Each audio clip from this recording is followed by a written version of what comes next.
Salut mes amours, j'espère que vous allez bien parce que nous, na période comme TV, on est bien par la grâce de Dieu. La famille, toye, to partager na binomo mouke politique.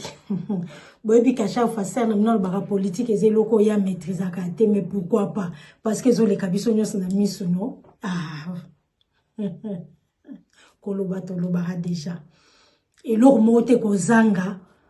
Et loko moko te ko empêcher biso to loba o to zo mona. Ce que lobby politique na maîtrise à rangote, mais politique c'est la politique, non? Il faut en akabosho, en oyo, belema bien, ou y a ko exprimer, oyo ezana kata politique, parce que politique, comme on va le dynamique ou quelque chose comme ça. Mais il y a Congo à chaque fois, on dit, oh, tozo mona. Awa wana Pirate Cop TV. Una bashena bandeko na biso ebele. Totala kia tolanda ki kalawate vie na biso oncle na biso Wakanja. Wakanja bele la kiawa ke pona ko bokola basoda eza pasi eza ba mongo ebele patati patata monter descendre yaya. Mais avant pour que simba mindu ki boba ndo bongisa bandeko ya bino. Bouyeba kite que y a tout un budget, mbongo, donc organisation, tout ce qui va avec. Si koto landa ba contradiction entre bango na bango. Tu évite vraiment ba congolais, ba congolais. Ba koko bomisa na bango ba tout pour rien. Et puis ils sont tranquilles. To bandana nous ndeko abiso mususu bishop. Sima toke kosukisa na pero luara ou ruara. Tolanda. Momeno bava baduku yangu baba ya mundu baba sa momeno bava ni bwe bande ni kuna ngai baba ide pes bana musinga so biso bila mukala muka osolala na muka parce que to fini encore les États-Unis guerre ici babi guerre ici na bandu kabipa zokende bisi wa pakadambangu po bimisali ici oh ndiko ide pes ndike ni bokozala ki bolole netika Félix Sekedi ata papa za zoba me mwana ta musosa la kefo mwana za mayele bino ki bolole ki musoba ki liboma netika Félix Sekedi ndiko na ngai accord basini et ça n'était accord de principe feuille de route lolenga kotambola ah il est pressé donc il est pressé basoloni sikoyo na Rwanda basoloni ndenge ni tokotambola donc bokamwa te lobi bolingo ya Félix Sekedi na Paul Kagame ekuzonga ndenge ni bakotambola ambassade bakofongola makambo so bakozonga ndenge bazana kakala sikoyo biso nini ya biso nini biso to la Goma tozala Bukavu tozala Walikale tozokende Kisangani tozokende Katanga tozala Kisasa ya biso nini ndeko soko yebaka te yeba kwa lelo tango bunangani kuyaka bunangani za ko na fote na Uganda kuna tango ekuyaka wana bolingo na Paul Kagame na nani na Félix Sekedi bazena bolingo makasi wana biso tozobunda deja kuna na kunangana Félix Sekedi bazena ko na Paul Kagame alors lelo soki basolaki pour la bisote bazobunda pour la ya bisote soki bayokani ya bisote basoda ya Kagame bimana ndaba bimana Kongo oh Paul Kagame ne so basoda na ye akende so basoda na ya babi misaba bakene wana etali bisote biso tozobunda na mwa basoda na biso tozoforme kidi walikali zokwela tuwalikali kutuzi Kisangani Kisasa voilà ndeko mobanga te bandeko nyoso basoutenir comme na mobanga te accord wana za Félix Sekedi bango mibale basolo la bayoka na itali biso te biso tokokwisa Félix Sekedi okende ciao bandeko. La famille naza si toyoki au bishop.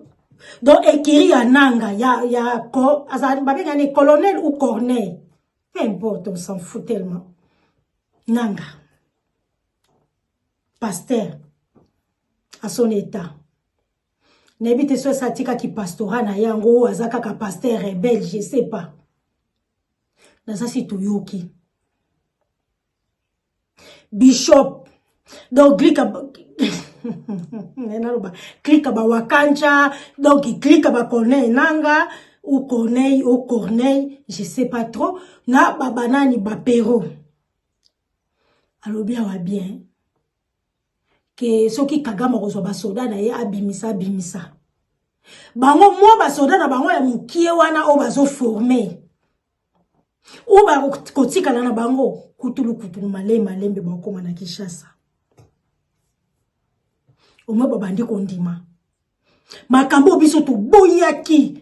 Ki bokoko ya kobomisa ba Congolais te. So boza makasi ya ko récupérer Congo. Boya entre nous les Congolais. Boko ça l'alliance. Na ba Rwandais. Babandi kondime que Paul Kagame soka longoli ba soda na bango moi ba soda na bango ya mukie. Ya. Bazi bo conquérir mboka ndenge wana.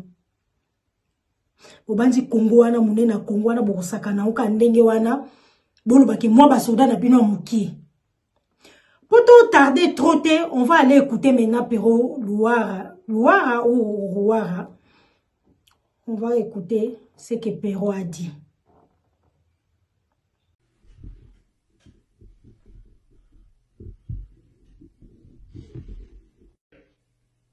Avant de vous donner ce que je vais analyser, je voudrais ici lancer un appel pathétique à Corneille Nangaa.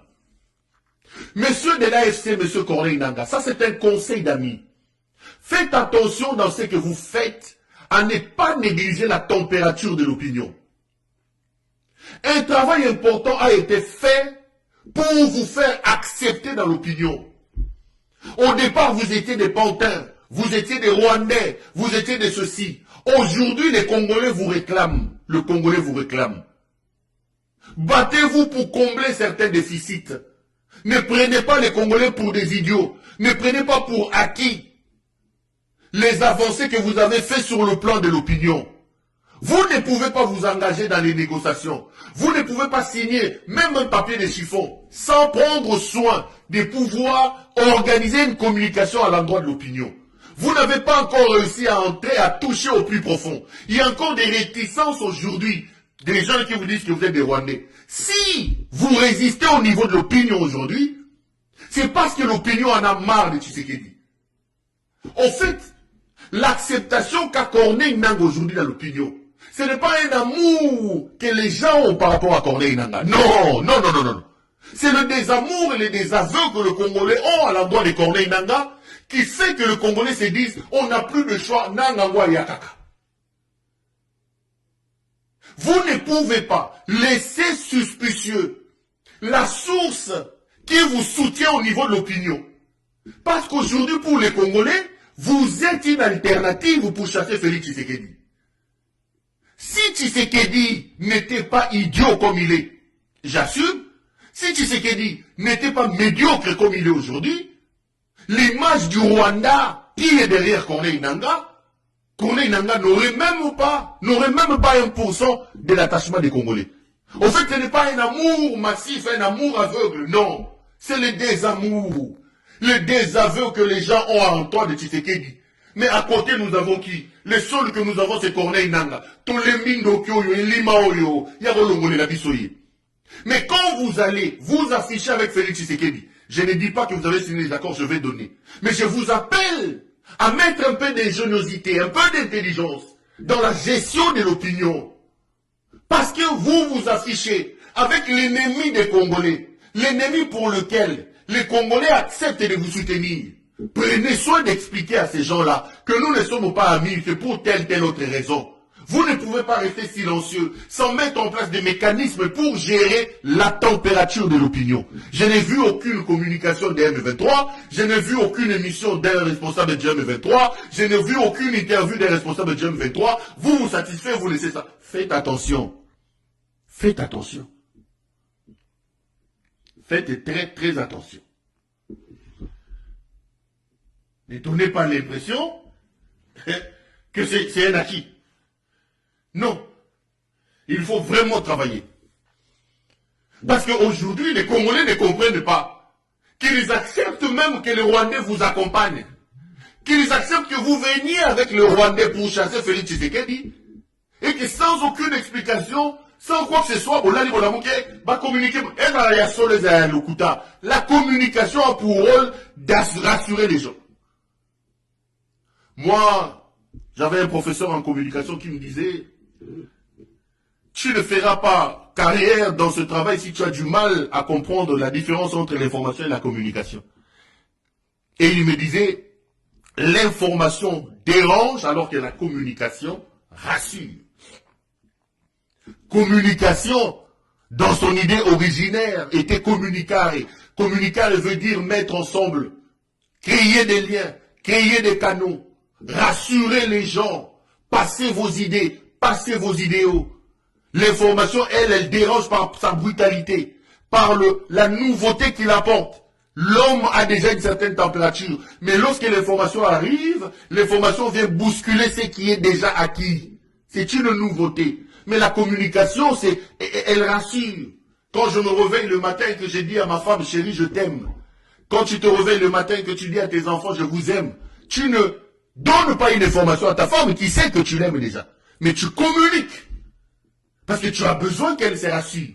Tu as besoin de faire élever des choses en lui. Bébé, je t'aime. Et il sait que tu l'aimes, tu l'as épousé.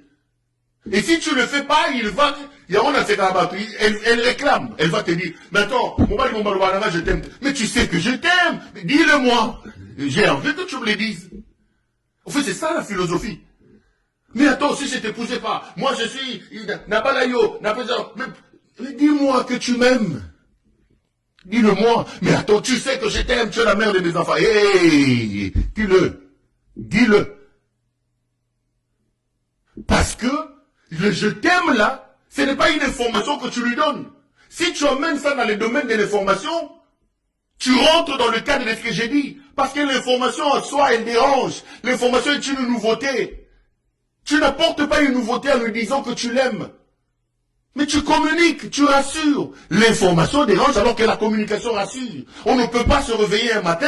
Nous qui vous soutenons, les Congolais qui acceptent même de vous soutenir avec le Rwandais, ils se réveillent un matin, ils voient la RTNC en train de nous pondre un papier, vous ne communiquez pas, vous ne rassurez pas, vous n'avez pas de canaux de contact avec les gens. Boleté.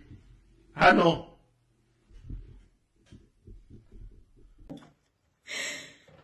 La famille Toyoki connaît Corneille Nanga, na vérifié yango. Pour nous le battre colonel. Bon, état déjà, état civil a commis nango, n'était soit a commis as un capitaine ou as un major général, je sais pas, mais il connaît nanga Toyoki. En tout cas, il y a passé. Et par contre, il parle français facile, hein, mais je n'ai rien compris. Parce qu'il a expliqué Corneille Nanga zaki chef na bango lobby, le roi komi mais c'est Corneille Nanga de la AFC. Azo mettre Corneille Nanga en garde. Ndenge Corneille Nanga abomisi ba Congolais. Ndenge Corneille Nanga ba Congolais ba pesa qui est même autorisation ou ba Congolais tellement ils étaient marre des Fachi, ils avaient accepté même Corneille Nanga amène les Rwandais à que nous ça la deal na Kagame.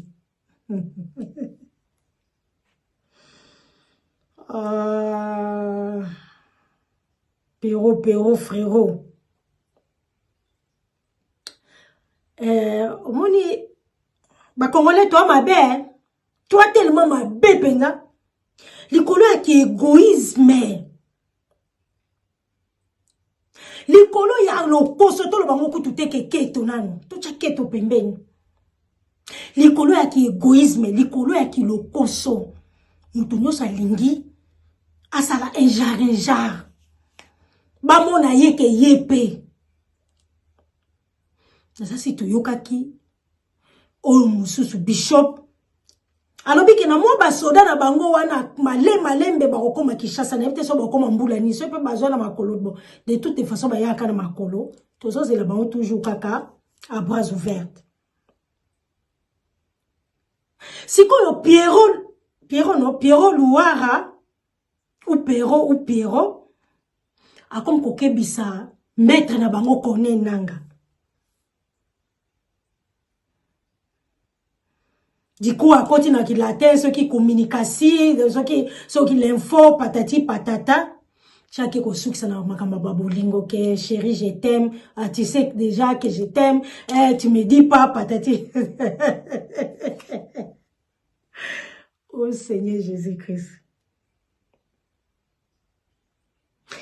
Sikoyo na pante ya Félix Tshisekedi wa ke soko signé ka ba contrat na ba Rwandais.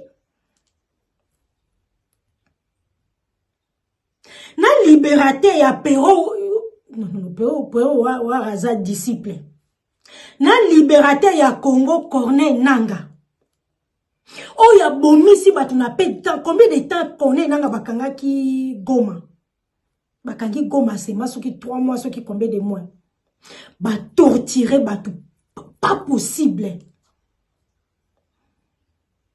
la famille tozana ba vidéo toko la kisango te poso to la kisi yango YouTube akokanga tozana ba vidéo ozomona ke ndeko mobali bozo tala un responsable père de famille ba ligotaye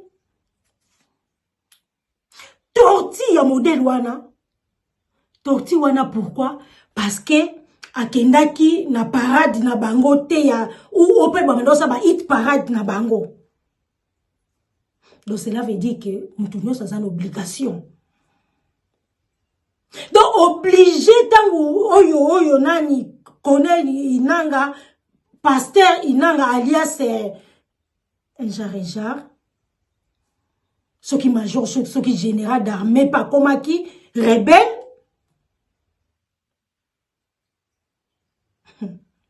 Donc Corneille Nangaa a bêtisi batou a bomisi batou 21e siècle yo ye ko reconquérir pouvoir na brutalité modèle wana na sauvagerie ya modèle wana 3 mois ya pamba ya kokanga mboka ba gomasien ba kufi na modèle moko ya kosakana te o balo ba viol vol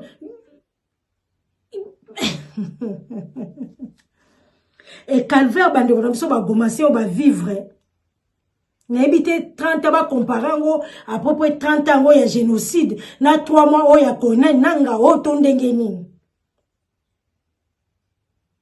siko Corneille Nangaa oye okangi Goma okangi nani okangi nini okangi Ituro okangi nini bomi bato beti bato boboto bato biloko bosalo bokosa ba violer bakatisi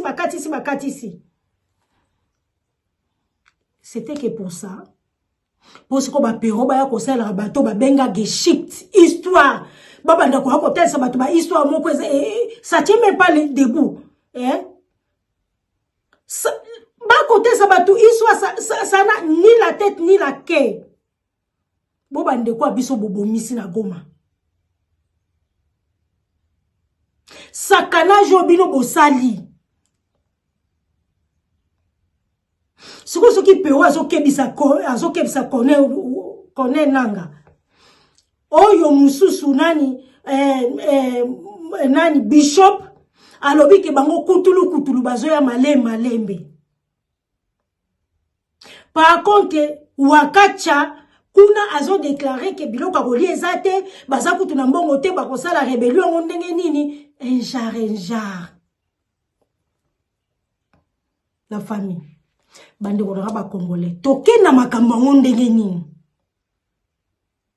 donc mboka munene na bato bazozo kaka neti black donc bato baye basali ba ventir na bango ba Corneille Nangaa oyo baye basali ba ventir na bango pero azoloba ke biso t'autoriser ki même kutu Corneille Nangaa akenda ko s'allier na Kagame ba yana ba soda rwandais. Est-ce que moi je fais pas partie jamais je ferai partie ya bato yo bako kende ko sala alliance na Kagame pour makila ba congolais etanga. Moi je fais pas partie. En tout cas mon frère Pero longola ngai na kata groupe lobi ke ba autorisaki ke ba ya ba kene ba sala nini alliance na Kagame ba soda ba ya ba non Pierre te fait pas partie. Moi je me suis toujours opposé à ça. Na kozala penga yi mon côté po to lobaki boya soki boko ya soki boko no kosangana même atana ba diable soki na nani me boya malembe boya kozwa o soki bomonike Félix azokokate bino bolimo bima ba libérateur boya ko libérer bana Israël na kati ya Israël ezaki ni na kana oni to bite za ma Bible bolimbise bino bat boyebi histoire ngo bien boya ko bimisa bato bakanga maki ce qui bana Israël, ce qui na Cana, ce qui wapi. Mais beaucoup qui kouyete ke, beaucoup misa ba Congolais ndenge wana. Beaucoup ti sa père na kati ya mboka na este okutuna ba vivate. Soki ezalaki ke bandeko ya bango moko enani o Kagame ndenge tinaka ba Rwandais ba batamso ba Rwandais. Bino penza bandeko ya bango moko. Batu ba komi ko telema na ba parade na bino bazo lenga neti ba fei. Est-ce qu'on peut faire ça vraiment? Mutoza na ni ini oya koloba. Donc limite même nazasi na ba malade na hôpital bakena banda ko binisa bango peut-être ils contrôler tous les hôpitaux de l'est pour le mutu nyoso fa tellement que na parade où ezaki ndenge nini.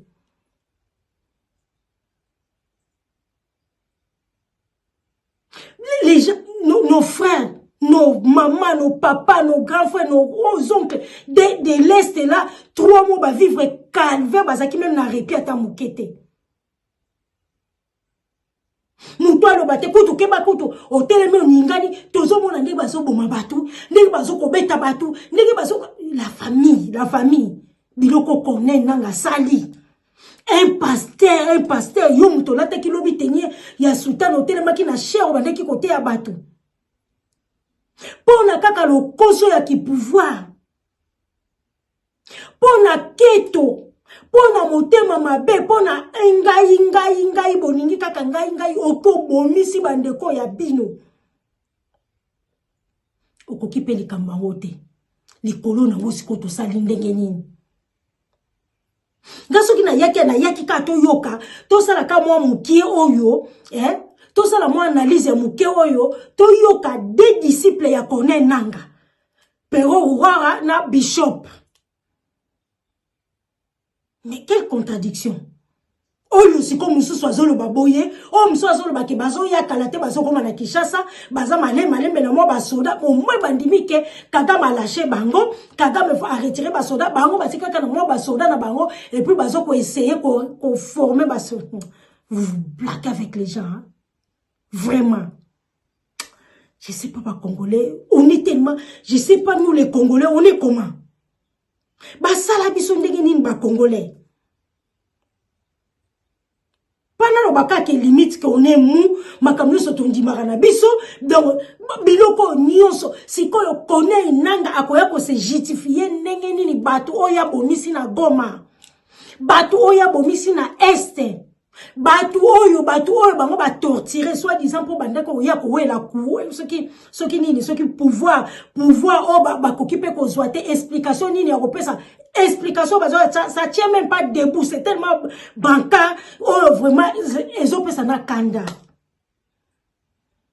busala raboite yaya eloko so bomoni ba kokate ba réfléchissaka ou ba mekakaton ba so ko bandi ko meka bomoni kake non ça ne va pas vous laisser hein bokoke ko bonisa bato modèle oyo te bokoke ko kirocha père o bochaki na nini na STT pour rien du tout bozui pe rien vous avez rien gagné donc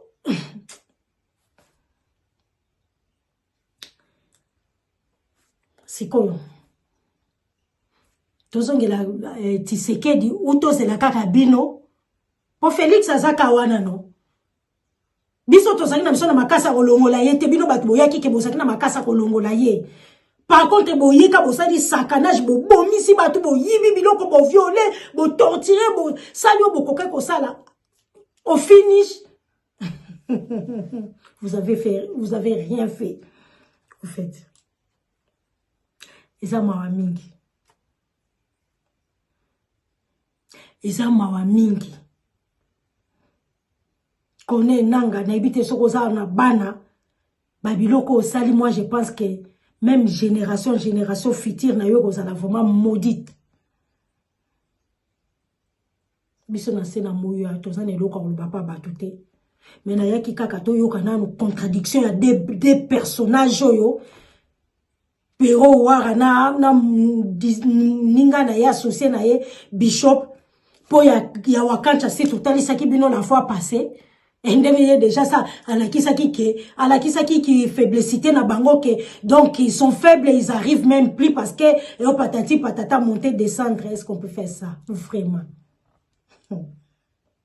Biso to ya kaka en bonne humeur C'est tellement triste. Yango tolobi to partager massivement. Tokutani prochainement.